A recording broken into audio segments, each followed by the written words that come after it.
Could it be me?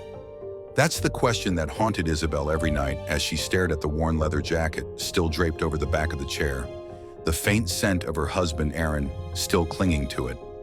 The police had ruled it a robbery gone wrong, a case of wrong place, wrong time. But Isabel knew better. Aaron wasn't just a victim of random violence. This was personal. Someone wanted him dead, and the truth was clawing at her mind, begging to be found.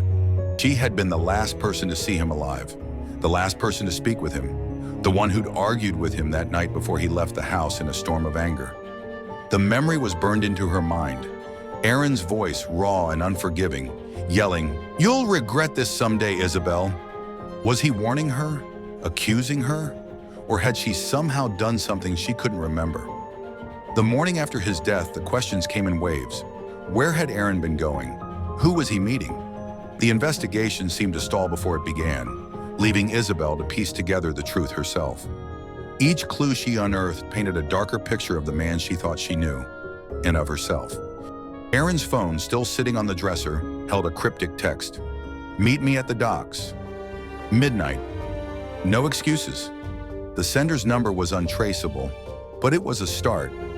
Isabel spent hours scouring Aaron's social media and emails for connections to the docks. Nothing made sense until she remembered his old colleague, Victor, the one Aaron always seemed uneasy talking about. When she confronted Victor, his reaction was unsettling. He smiled too easily, his words dripping with sympathy, but his eyes devoid of emotion. "I hadn't seen Aaron in a year," he claimed. "It's a tragedy, really. But you know Aaron, always had his secrets." Victor's vague answers left Isabel more suspicious, but it was what she found in his trash that made her blood run cold. A discarded photo of Aaron and Victor at a company gala, with Aaron's face violently scratched out. Isabel's mind spun. Was Victor responsible, or was he just a piece in a larger puzzle?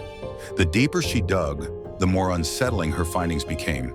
Aaron had been meeting with a private investigator, and there were payments to an account Isabel didn't recognize. When she tracked down the investigator, he revealed something chilling.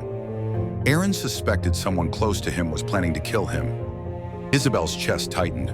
Who was closer to Aaron than her? The walls seemed to close in around her as Isabel wrestled with the possibility she couldn't escape. What if I'm the killer?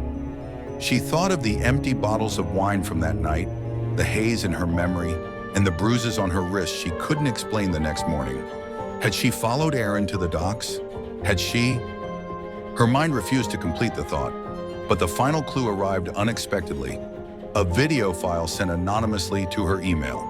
The grainy footage showed Aaron at the docks, arguing with someone. When the camera panned to the other figure, Isabel gasped. It wasn't her, it was Victor. Victor had followed Aaron that night, confronted him over a past betrayal, and things had escalated. Isabel watched in horror as the argument turned physical. Victor shoved Aaron, who fell backward, hitting his head on the concrete before tumbling into the water. Armed with the footage, Isabel confronted Victor at his home. His calm facade shattered the moment she revealed what she knew. "It was an accident," he shouted, his voice frantic. "I didn't mean for him to die. He pushed me too far, Isabel." Her hands trembled as she called the police, her voice steady despite the chaos in her heart. Victor was arrested, and Aaron's case was finally closed. But as Isabel sat alone in her darkened home that night, a quiet thought gnawed at her. What if Aaron's warning wasn't about Victor? What if it was about me? And in the silence, the doubts crept back in.